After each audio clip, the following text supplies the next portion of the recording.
KONJAKU MONOGATARI 2617, The Story of Using a Fox as a Messenger, the source story for Ryunosuke Akutagawa's Yam Gruel. Once upon a time, there was a man known as General Toshihito. He served under the most powerful man of that era, Fujiwara no Mototsune. Because he had entered the house of Arihito, a man of both influence and virtue in the province of Echizen as a son-in-law, he went to live in that province after his marriage.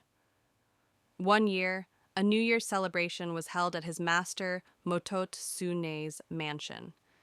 In modern times, after the great banquet concludes, it is common to hold a torabami, leftover feast, where food is distributed to the lower servants and those who work in the mansion. However, in those days, the great banquet was held only for the samurai. Among them was a samurai of the 5th rank, Goi. He had served the regent's house for a long time. 5th rank is a lower class of official. One must be 4th rank, or higher, to be allowed into the courtier's hall. It happened while the samurai were eating and drinking during the banquet. The 5th rank samurai slurped his yam gruel, a high-class delicacy of the time, smacked his lips, and said, "Ah, I wish I could eat this yam gruel until I was sick of it."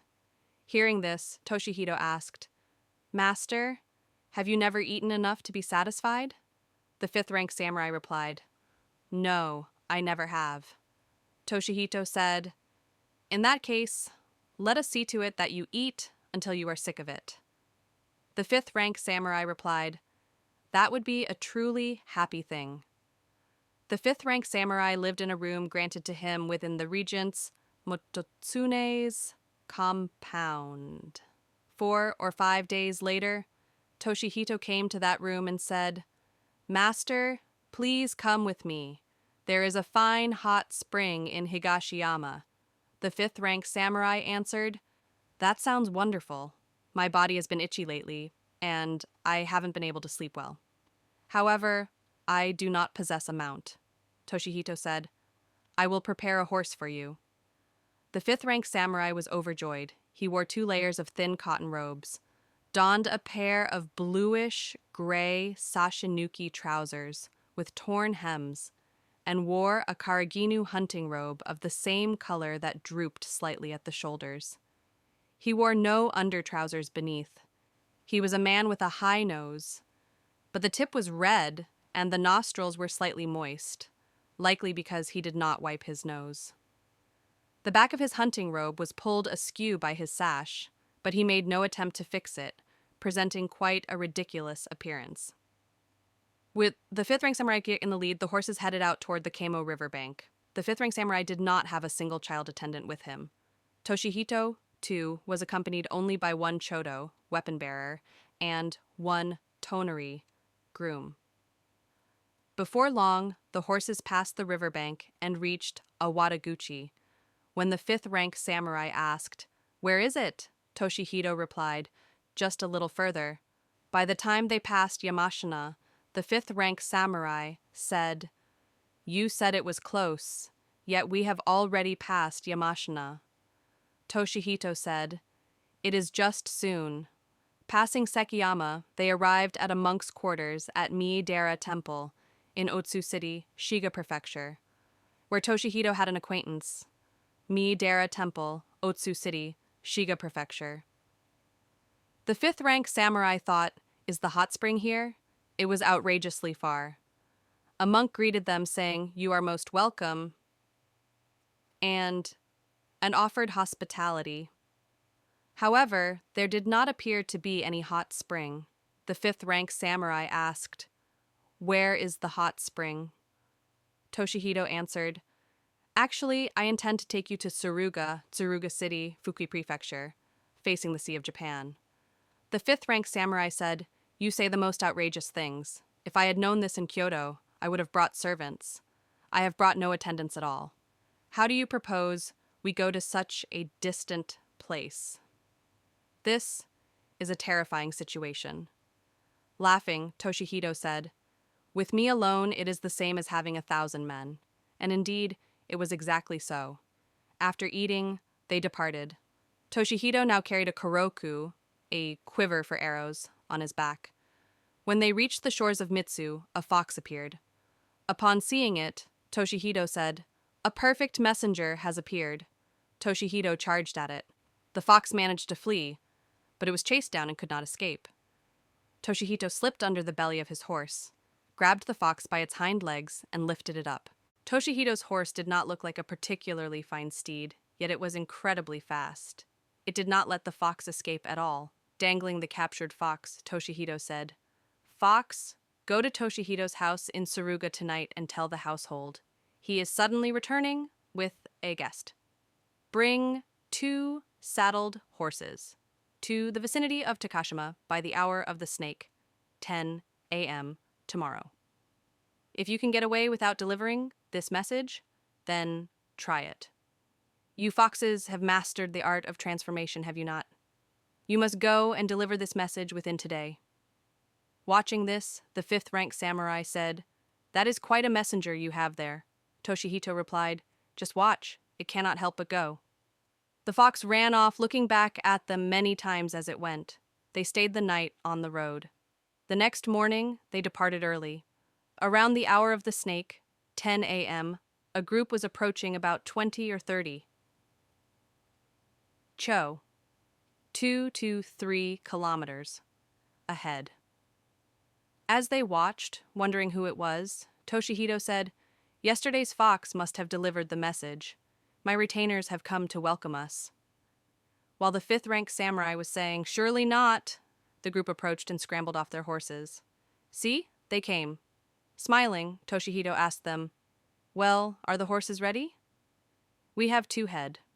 The retainers had also brought food, so they sat down in the area to eat. At that time, the retainers said, "Last night, a strange thing happened." "What was it?" Toshihito asked.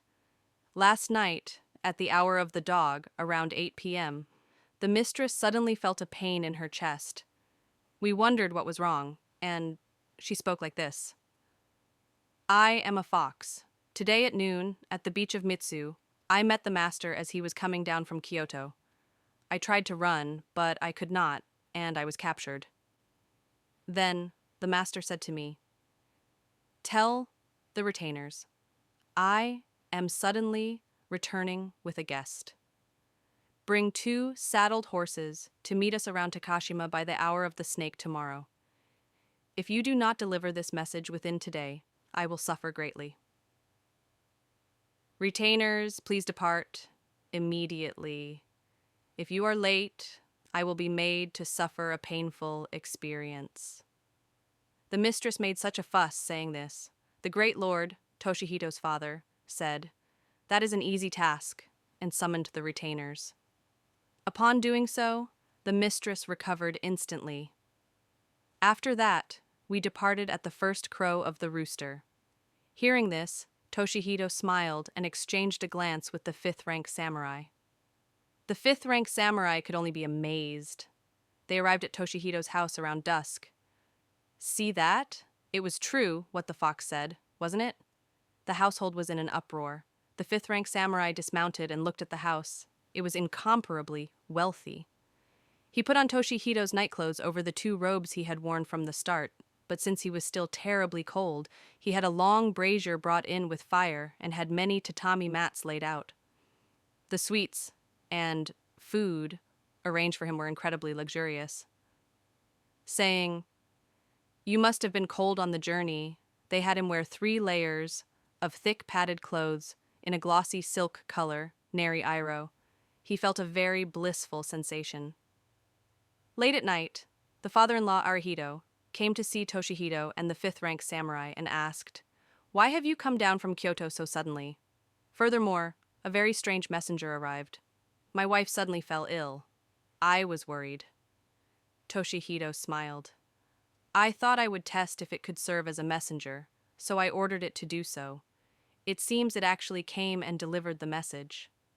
The father-in-law laughed as well. "Indeed, such a thing is rare. By the way, the messenger mentioned you had someone with you. Is it this gentleman here?" "Yes, he said he wished to eat yam gruel until he was sick of it, so I said, I shall let you do so, and brought him along. The father-in-law said, Well now, he has desired something quite simple. The fifth-rank samurai said, He tricked me into coming by saying, There is a place where hot water springs forth in Higashiyama. As they talked, the night deepened, and the father-in-law returned to his quarters. When the fifth-rank samurai went into the sleeping quarters to rest, a cotton hitatare, samurai ceremonial robe, about 4 or 5 sun, approximately 15 centimeters thick padding, was prepared for him. Since the thin cotton he was originally wearing was uncomfortable and itchy in places, he threw it all off. Wearing this hitatare over 3 layers of glossy silk robes, the feeling when he lay down was unlike anything he had ever experienced. Because of this, he sweated profusely, but he realized there was someone else nearby. Who is it? He asked. A woman's voice replied, I was ordered to rub your feet, so I have come. She was very cute, so he pulled her close, and they rested together where the breeze came in. He heard a shouting voice saying, Listen well, servants. Tomorrow morning, at the hour of the rabbit, around 6 a.m., each of you is to bring 1 mountain yam with a cross-section of 3 sun, approximately 9 centimeters, and a length of 5 shaku, approximately 150 centimeters. What a strange thing to say, he thought, and fell asleep. Around dawn, there was the sound of straw mats being laid in the garden. Wondering what was happening, he lifted the shitomi, lattice shutters, after daybreak, to look. 4 or 5 long mats were spread out. Wondering what they would be used for, he saw things that looked like logs being placed on them. As he watched them being placed one after another, he realized they were actually yams, with cross-sections of 3 or 4 sun and lengths of 5 or 6 shaku. By the hour of the snake, 10 a.m., they were piled as high as the eaves. The shouting voice he heard last night had stood atop a famous burial mound called Hitoyobi no Take, Hill of Calling Men, and commanded the neighboring servants. This immense amount was brought only by the servants who heard that voice. If those living further away were included, who knows what the number would be? It would be a number beyond imagination.